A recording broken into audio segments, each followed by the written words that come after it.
the untimeliness of my dad's death and how much it impacted me. The breath work helped me process it more than anything else ever did. Mm. And I had pretty intensive therapy. I would say that was probably one of maybe the most powerful hour of my life. Practical mindfulness that meets you where you are. This is Mindfulness Unscripted. I'm Jon Orsini. When we did the yoga retreat at Kripalu and we were in your breathwork session, that was like totally mind altering to me. I definitely would love to dive in on that. Sure. Um, so can you start with, first of all, your background? You mentioned teaching psychology for a long Right. time. So can you start with your background and then we'll go into how Yeah. came up for you in that breathwork session on our retreat together? I was actually a prison psychologist. I worked in a men's maximum security prison as a psychologist when I first started out of graduate school. I'm a clinical psychologist. And then I went to work for a pharmaceutical company and I did a lot of psychotropic medications. And so I understood the brain and biological treatments for depression, anxiety, schizophrenia, even things like Parkinson's disease. And then I had a calling. It was like a true, pure calling that said, you have to teach, you have to teach. My first semester out, they were going to give me one class. By the time classes started, I was teaching 3 classes of psychology, human growth and development, abnormal psychology, and introduction to psychology. And I did that for 5 years. And then, so that's been 30 years ago. And then I started teaching full time. I've probably taught, I don't know, maybe upwards of 20,000 some odd students. But psychology was really my passion. And it was really the thing that drove me. And I wanted to learn more and more and more. I've done a lot of different kinds of teaching, but the abnormal part of it, diagnosis and treatment of mental disorders, really became my niche. Yeah, and brain physiology was kind of a major niche for me as well. That's incredible. And then you mentioned how this, when yoga came into it, um, how you mentioned you kind of reference fusing body and mind. Right, And right. so is that how you kind of through yoga then discovered Kripalu and then like brought you up to how you came to the session that we had together? Well, so I started doing yoga retreats. I thought, you know what, I really want to just dive in. And I could do postures and poses but I always felt like it was just kind of like, like a lay person in the room in the very beginning. I never really felt like I was one of them. I wasn't a yogi. And so I thought I need to dig deep into this. So my first one, I went to a place called Shinalani. Beautiful. It's in the jungle in Puerto Vallarta. So I did that a few times before I went to Kripalu. And then going to Kripalu was a whole different experience for me. Mm. What? Because well, it was just it was a center. It wasn't just like go somewhere and you're like on vacation. It was a center. I was supposed to go to Bessel van der Kolk's trauma informed treatment, and it was canceled. And I never got the memo that it was canceled until like 2 days before. And I thought, oh my God, what just happened? And so there was a session that you guys did on, it was kind of a summer camp. We're just going to have fun here. We're going to do yoga and we're going to kayak and we're going to do archery. And you taught me archery as well. And it was just an amazing sort of turn for me, a shift. But then when you offered, it was a pouring down, rainy day I think it was early last August. And you did that session on breath work. And I just remember being in that room with you and feeling like, I think this is a psychedelic, hypnotic, altered state of consciousness that I felt like was happening. And yeah, it was really life altering to me at that time. Beautiful. Yeah, thank you for sharing that. And that's what's so fascinating to me is I have many clients that are clinical psychologists, and I find that very reassuring Yeah, because I've always been fascinated by psychology and human behavior. right. And so all along the way through college and then beyond, I was constantly studying psychology because as an actor and a storyteller, you get to know the psychology of characters and you're getting into that frame of mind to try to understand their behavior and why they do what they do. And with your background, now I would love to dive into the psychedelic aspects, the psychedelic components, and Right. how you feel, again, with your background, that psychology comes into play versus these other realms that might be harder to put a like put our finger on, and Hmm. where the overlap and the interplay with the mind and body and even the emotional body Right. to it. Right. Yeah. Well, what I saw was that, and I think this was everyone in the room. What did we have? About 7, 8 people, I think. You've done so many in between. It's probably hard to remember for you, but it's a photographic memory to me. Um, Everybody has some trauma of some sort, and it gets stuck. Just like Bessel van der Kolk's book. The body keeps the score, and I use that book almost as a Bible. That it's in your body, whatever the trauma is. And we all kind of shared what our specific traumas were. Mine was related to my father's early death and untimely death. And there was others who had traumas, in the workplace, there were whatever it was. But you helped us sort of regulate that in a way that it brought out, I guess, suppressed what we thought were suppressed feelings about it, and this kind of unresolved tension that was stored in our body. And you did it so quickly, which was the thing that was so interesting to me about it. I couldn't grasp that therapy as a whole can take months and years. And this was an hour-long session. I'm not even sure if it was quite an hour, maybe close to that, 45 minutes to an hour. And in that time, you induced this state of complete nervous system regulation through this really intensive breath work that connected what was going on and stuck inside the body. And I found that it made me, at the end of that session, very resilient.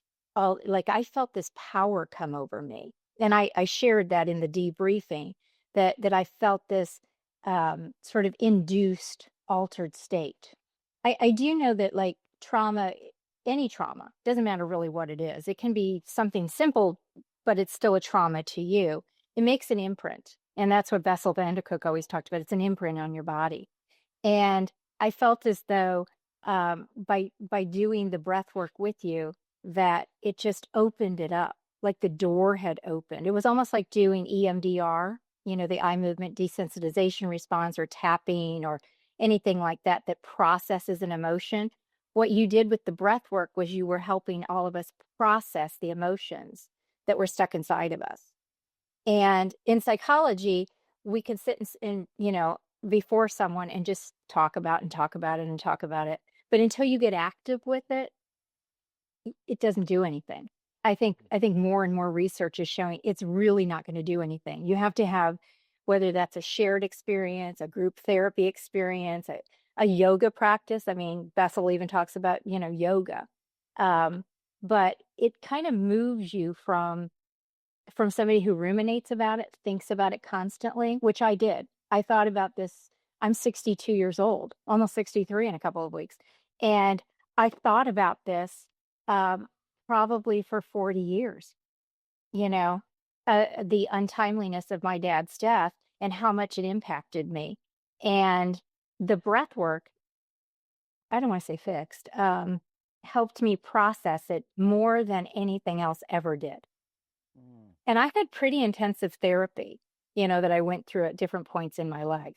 But it kind of connects you to goals a little bit. So in psychology, it's not so much about, oh, here's what's in my head, let me tell you my thought. It's about, well, what's your goal with this? What do you want to happen? What do you want to change when you see a psychologist or talk to a therapist? And you feel disconnected, I think, at a certain point in your life, when all you do is ruminate about something. Mm. If anything could come up about, oh, I didn't have a father growing up, or, I mean, you're not growing up, but my entire adult life, I didn't have a father. And I had friends who had fathers, that were in their 80s and 90s and almost 100. And I would be like, oh, you have no idea how lucky you are that you've had that. But when you process it in a different way by using your body, it changes you. Mhm. And the breath work um, made you feel safe. Something about it was like a safe experience. Mm. Safe in the body. It kind of, I felt like, got me unstuck a little bit, if that makes sense. Certainly. And again, it means the world. Thank you for sharing that. And it means a lot to hear that that's how you felt specifically, because that kind of tying to the idea behind, all the training and background I have is all to support this, you know what I mean? But there's Right. always the piece of my Right. brain. I just always a piece of my brain that I want to be as responsible as possible all the time on every level in every way. And so to Yeah. hear that from a clinical psychologist, that means the world to me, because it's all about connecting in that space where you can alter the consciousness. And it doesn't have to be as extreme necessarily as like a plant medicine journey to have an equal or greater impact, because we have control over it with our Right. breath, Right. right? And so, Yeah, and a lot of people are doing that with the psychedelics, and I was never interested in that. That was not something I felt too unsafe to ever want to sort of be related to that. So what you did felt psychedelic. It felt like a turning point. mm, beautiful. Thank you for saying that. And it makes me think of that. There's a quote that I'm completely gonna paraphrase here, and I think it was Einstein, but essentially the gist was, uh, we either can't or it's tricky to solve a problem from the same level of consciousness that created it. Oh, yeah. So again, I'm completely paraphrasing, but just the gist that in talk therapy, if we're always in the same state of consciousness, no matter how many Right. times we circle around something, it's going to be tricky to change our perspective on it or to shift something. And then, not to say that there's any sort of, you know, magical things, like everybody's got a different process and there's different tools in the toolkit. But all to say, when we can shift our consciousness in some form or fashion in a supported, safe way, Right. sudden, boom, we have a completely different perspective on something Right. in an instant, right? Right. Once we shift the consciousness. Yeah, and that's the thing. The safety factor felt so intrinsic to me. Like, um I felt like you came around the room, and you would touch our arms, you would be right there with us, you'd be right next to us, you'd tell us kind of, you know letting things go, go deeper into that, think about this. You just processed it with us, and it really felt safe. And I can't say that I would have felt that way with just anybody. There was just something about what you were doing that kind of moved you from somebody who has maybe survived a trauma into kind of reconnecting with life, like finding a way to sort of say, okay, I'm going to put this on the shelf now. you know I know what it did for me is it kind of helped me to rebuild relationships, or even build relationships Mm. after I left there. Can you, do you want to say more about, again, as much or as Yeah. little as you feel comfortable? Yeah. So um, I would say that I had been ruminating for a really long time, that it's over and over and over and over in my head all the time, this trauma. And then even getting a divorce after 30 years of marriage. I was married 30 years, 35-year relationship, and getting a divorce 10 years ago, that's a trauma.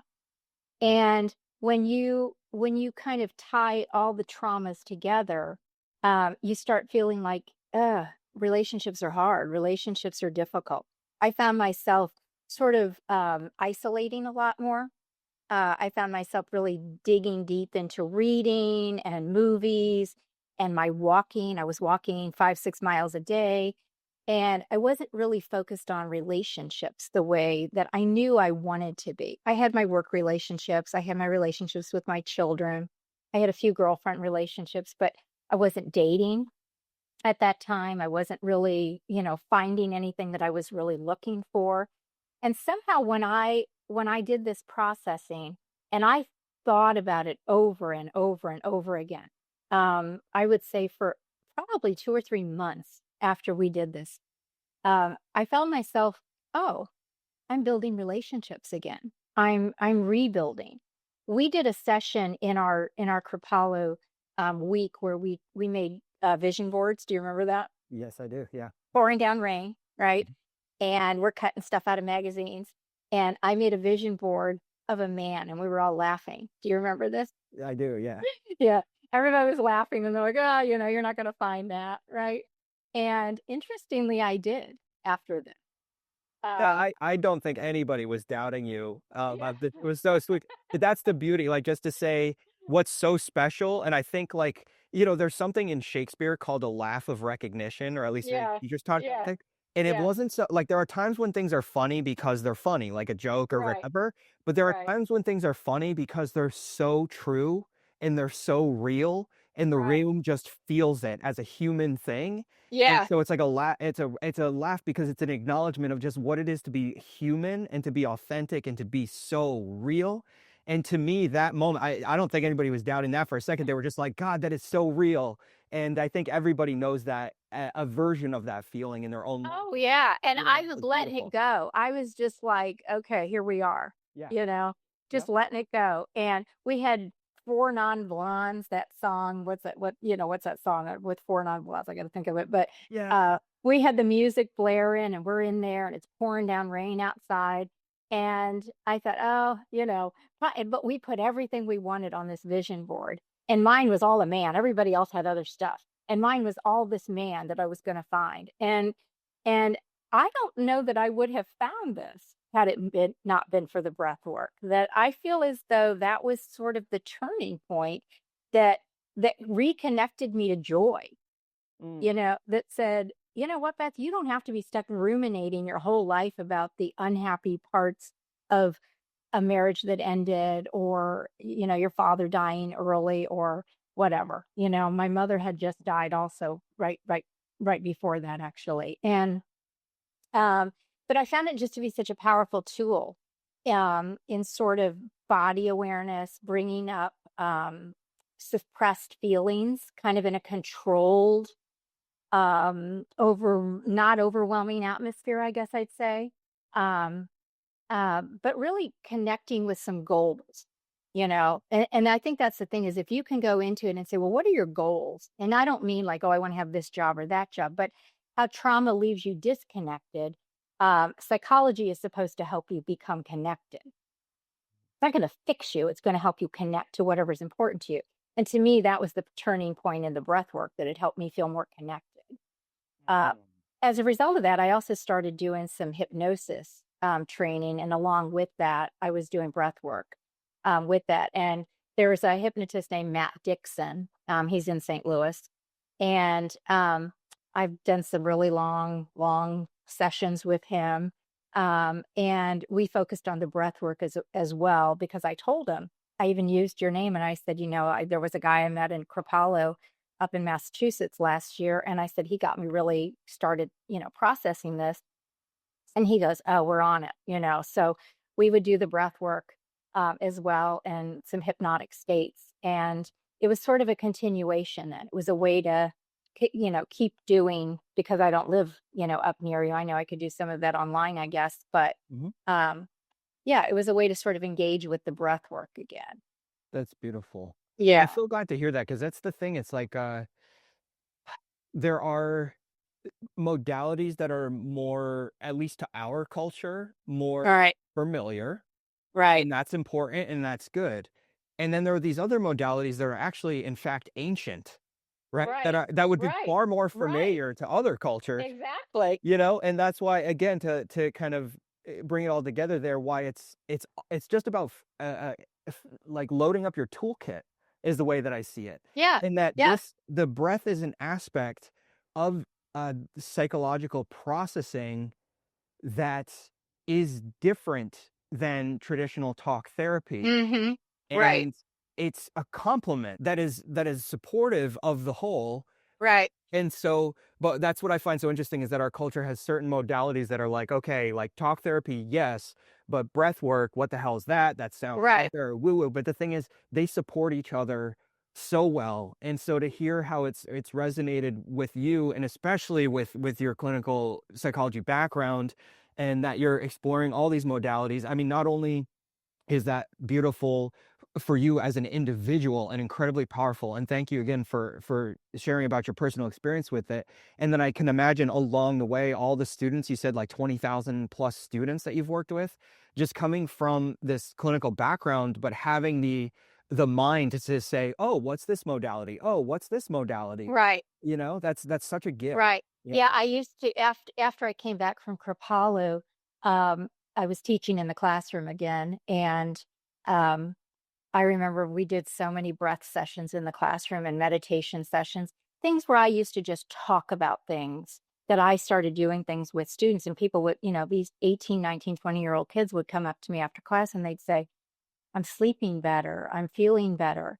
I would tell them about how yoga and meditation were tools, and walking and being in nature were the tools that they really needed. Healthy eating, not, getting away from all the bad stuff. And so many of them would say, I'm doing all those things now, and I feel better and I feel healthier because of it.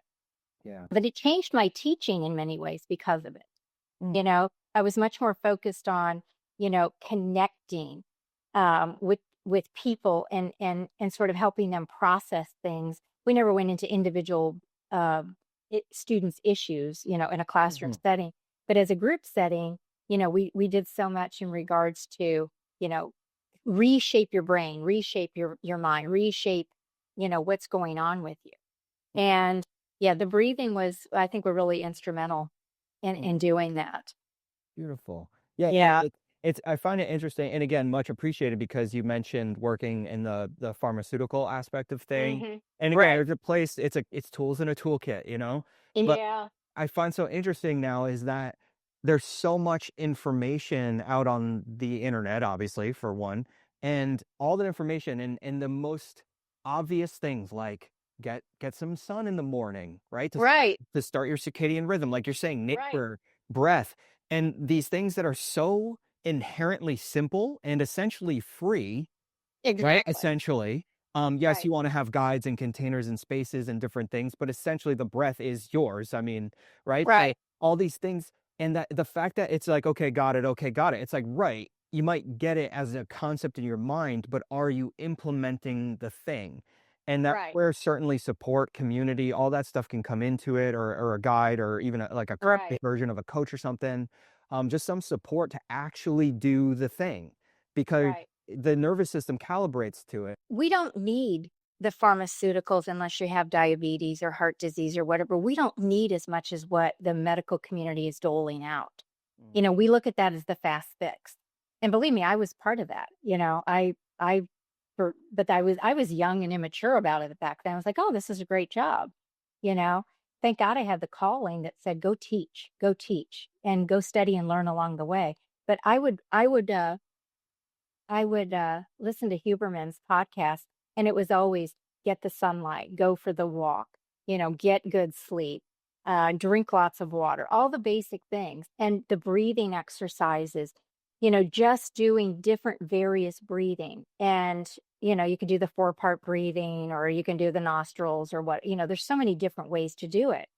So I would find myself teaching the students, like, okay, we're going to do this 4-part breathing or whatever, you know, Yeah. and they got tired of me saying, go take a yoga class, just go do yoga. If you can't afford a class or whatever, just pull it up on YouTube, put it on your iPad, buy a mat. If that's the only thing you're going to invest in, buy a mat, and do it every day. Spend 20 minutes twice a day doing this, and you'll see a major change in your life. Absolutely. Yeah, what Yeah. a gift. What a gift to I'm glad essentially, when I got to college, I had a professor that introduced me to Eastern philosophy. Oh, yeah, yeah. Oh. So that's what opened the door to Zen meditation for me, and then opened this whole cascade of these Right. things. But I was gonna say how rare and what a gift to have a teacher to open that door. And then it's like when they say this, when the student is ready, the teacher appears, or when the student is ready, the master appears. And it's funny because you could be mentioning these things, and it's like, even as a student, you can probably hear it a bunch of times, but then one day, maybe when things get tough enough, like for me, it was panic attacks.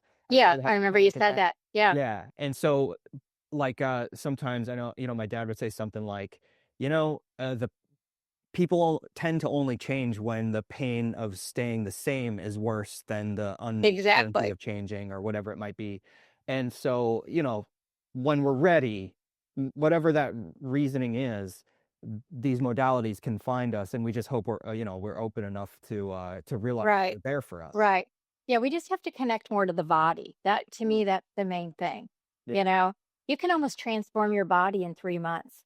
It doesn't take that long. You could go from head to toe and transform. And I don't mean just the physical aspects, but just that, trauma leaves you it leaves you disconnected. And so if you can find a way to reconnect. And I also think that social media has been probably one of the biggest culprits to why so many, students and young people and even people my age are so disconnected. It's like watching a soap opera all day and you're watching other people's lives, and there you are scrolling and your brain is so addicted to it, putting it away. And I remember when we were there, you would be like, okay, those phones, whatever, put them away. I had a hard time with it at first, At first I was like, oh, I need my phone, And then it was like when I put it away, I felt so good that day. Mm. Like I'm not tied to this thing. Yeah. Yeah, it's I remember, so much about the things you reference about the retreat that we had in the group together, and the breathwork session itself. So I have very specific memories of all that, and like you said, you could see it, and I can too, because there's something about those experiences that is so special, right? And Mhm. when you have Exactly. and when the group kind of drops in together and everyone has their individual experience and there's a collective experience, it sort of leaves, we talk about energetic imprints in terms of trauma, and that happens on the nervous system. There's also, I've heard it said, right, there's ancestral trauma and Oh there's yeah, also ancestral joy, right? So I think we get exactly. energetic imprints that are traumatic, that could be memorable in the tissues even, but then there's also energetic imprints that are so beautiful and life affirming that Right, they get reinforced right, too. I right. I remember many of them just so vividly because of the life affirming aspect. And so with all that in mind, I'm curious, to whatever degree you're comfortable to share, you mentioned this relationship with your father and Right, coming back to Italy, right, and right, checking in with the lineage. And if there are things from that session you remember about your experience around the relationship with your father, things that came up, and right. anything you want to share or don't want to share, just curious. Yeah, I remember, I didn't know what it was I was gonna focus on. It's not like you said, "Oh, have a thought in mind. Come with a trauma." Like if you're gonna do tarot cards or something, you come with three things we're gonna focus on with the cards, Um, you don't know what's gonna pop up. And somehow getting into that space and laying down on the mat, and we were covered up, we had blankets, it was comfortable, it was pouring down rain outside, it was just, comfy, cozy, almost like a big fireplace was behind us in some way, even though it wasn't. And somehow the images just popped up to me. It was a mixture of my my divorce and my father, and just this feeling of that he was right there next to me. And I remember feeling like I kept reaching, and you said to me afterwards when we kind of debriefed, you said I kept reaching to the left and my hands kind of kept doing something. And I don't remember doing that. I don't recall what that was, but I felt like my dad was sitting there and I was having a conversation with him. And I was kind of like, how did this happen? And I was able to process, how did you die? He was 48 when he died. And how did you die at such a young age? And there's five of us children that then had to grow up without him. And it was just, it felt like I could connect to him and I could ask him these questions. And, um, without going into detail about everything on the specifics of it, but just feeling as though it came to me and I was able to process what I had been thinking my whole life was about, what would it have been like to have had a father, into my 20s, 30s, 40s, 50s, like most people do. And it felt like he was right there sort of saying to me, you've been great. You've been fine. You've managed this well. You have the tools, and that he was just sitting there next to me. I really believe that it was sort of a hypnotic psychedelic experience. Mm. And I don't know exactly why that was. I think actually the more traumatic current thing for me was my divorce because I had a ex-husband who had um, really not forgiven me for divorcing him after that amount of time. And I felt intense guilt for the last 10 years that I decided to go off on my own and live what I felt like was a more joyful, purposeful life. Mm. And that is what I actually thought I was sort of stuck with. And then I realized it was my dad's death that was transferring to the relationship with my ex-husband. Um, and that it was opening up the door to how my dad had died and the trauma around it that opened it up for me. And I had talked to therapists, for years about it. Um, and nothing really did that until my body and my breath got involved in it. Just having the words and having the discussion about it was not enough. I'm always curious because, again, I work with many people in this capacity as a Hmm. breathwork guide. Right. And I can say from personal experience, and then now many, many, many people, and this is just the people who voluntarily share, because again, like with what I do, it's not talk therapy. So people only talk as much or as little as they want to. And some people don't want to talk at all. They just go Right. have the experience for themselves and then they journey Exactly. great in their own way. So Exactly. Yeah. I'm only saying from the people who have shared that we've talked it out, and then from my own personal experience, this experience of connecting with people who have passed. And what I find very fascinating is the people who have shared with me that they've had that experience, not knowing in most cases that I have also had that experience. I don't personally, I was raised Catholic, but I don't personally, especially when I started this journey, breathwork, meditation, everything, zero beliefs. If anything, I was almost one of those people that was an atheist, like a committed atheist, Yeah. which like requires just as much energy as being Yeah. pig-bearded to Exactly. believing in something, Exactly. because you're Right. so sure that nothing exists. And it's like, Right. how can you be sure really of anything but putting a pin in that? When I started this journey, and so this is all to say, people with all kinds of beliefs and all kinds of backgrounds have had a similar experience where someone has come to them, someone who has passed, has come to them, either whether it's a relative, an ancestor, or a beloved mentor, has come to them in a breathwork session in this altered state, has come to them and shared some sort of life affirming, reassuring message that Exactly. healed a relationship that seemed unhealable, because in some cases, right, healed a relationship that seemed unhealable because the person is passed, right? Or it's a relationship that was beautiful and there's just a deep sense of longing or missing that person, and then that person comes in and shares a message like, you have the tools, you have the resources, you're great, Right.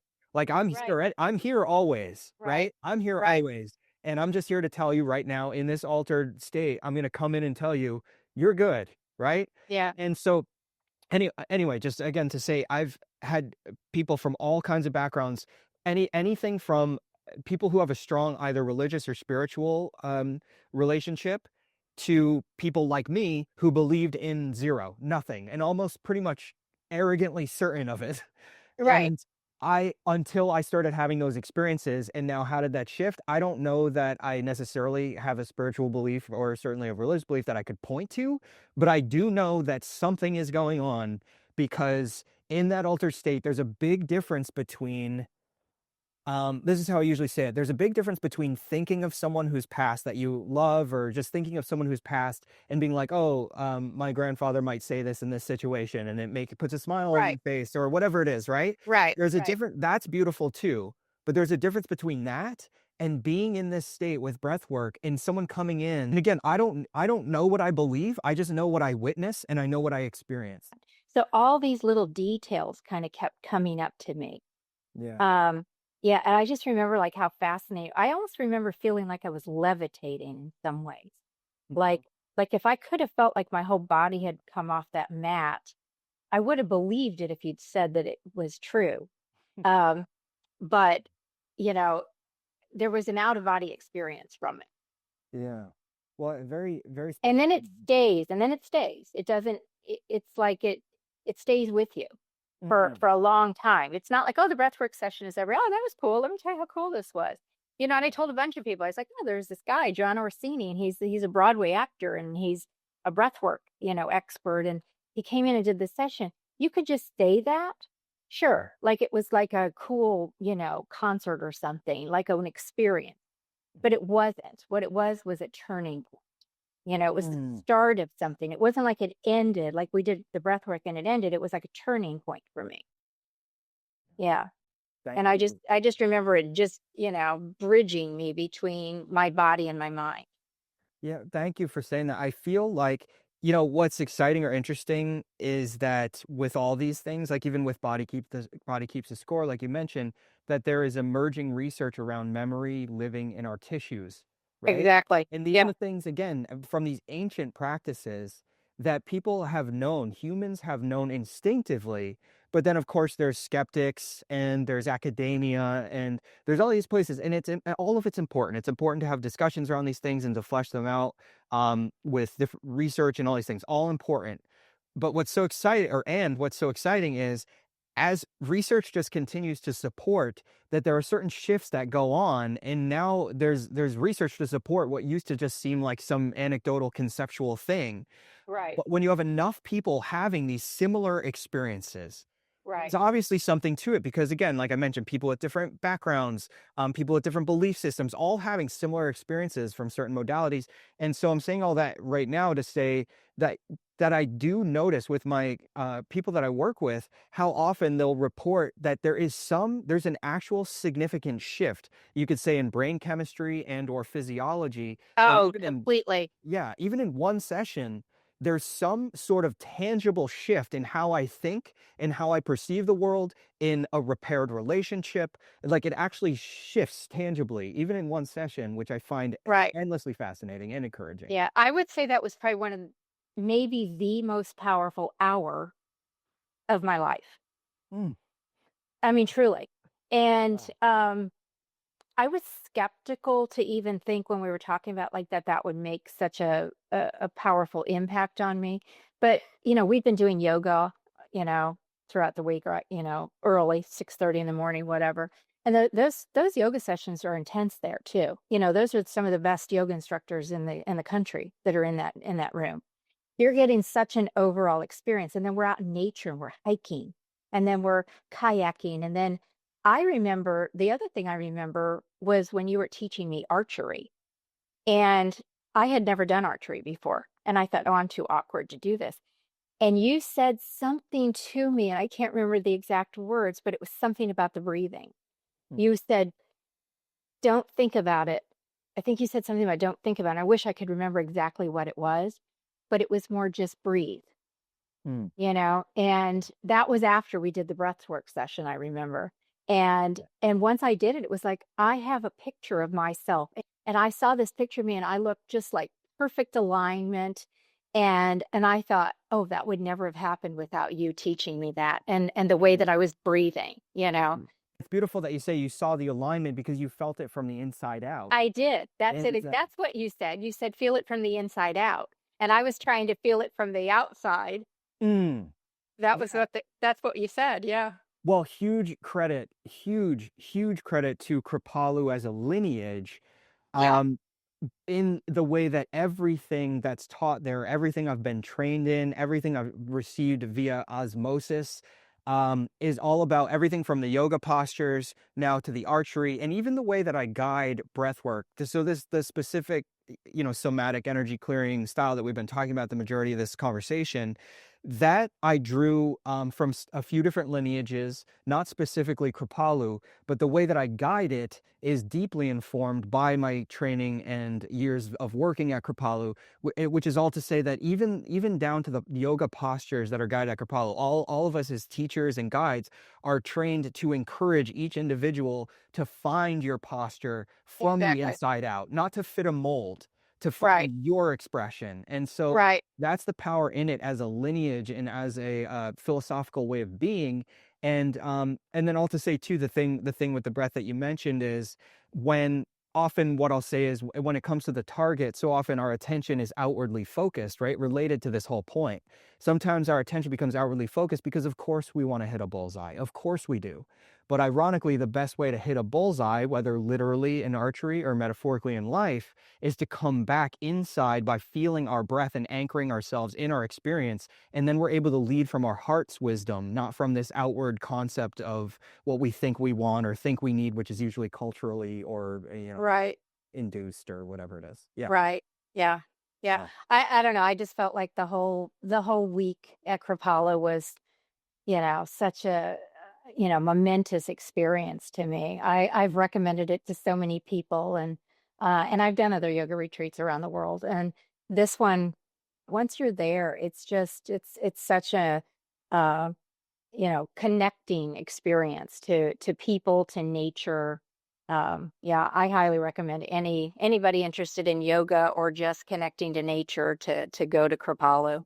Yeah, it's a special place. I'm grateful that that's my home. Yeah. I travel all over the Northeast, especially, but like all over, guiding groups and everything. But I could not be more thankful that Kripalu is my home base, Hmm. for Yeah. learning, for mentorship, and even for Yeah. spending time there and everything. Yeah. I wish I lived closer to there that I could go more often, but Yeah, well, yeah, I know. You're always welcome. And then the community, I'll say that one other thing too, is right. that the community, I often say, and as we did in our session, the retreat time we spent together in our group, that at the end of the time together, it's like, okay, the time here for this session is over.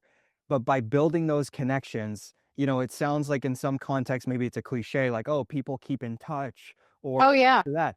But we really do, because once you've had these experiences, it really connects us all on this level. And then whether we're at Kripalu and we reconvene physically there, or whether it's we go back to St. Louis, or if we're from Italy or like wherever we're from, we go back to these different parts of the country or different parts of the world, but there's still the connection, certainly through the internet, but also through like congregating in different places. Like I've got my Right. own Kripalu community in New York City, in Boston, Right. and then they grow out from there. And it's just like a heart to heart connection that continues to grow. It's a beautiful Right. thing.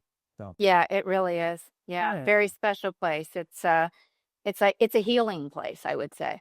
Yeah, yeah, deeply appreciate it. And then, and so, yeah, well, so thank you so much. Is there anything else Thank you. you want to share, or like anything else, while we're here together and for in this conversation? I think anybody who has the opportunity to try that even once in their life would find it life altering, life affirming, might help them move from a place of trauma to joy. And really, isn't that what we're here for? You know, you know. Amen to that. Yeah, absolutely. Again, just it means so much based on your background, your expertise, your experience with teaching and guiding and holding space for others. And it just Thank you. yeah, thank you. It means a lot, and for all the work that you've done and continue to do. And it's just beautiful. So thank you so much. Thank you. Thank you, John. It's so nice talking to you. Mindfulness Unscripted on YouTube and Spotify. JonOrsini.com for in-person events, Zoom sessions, and more.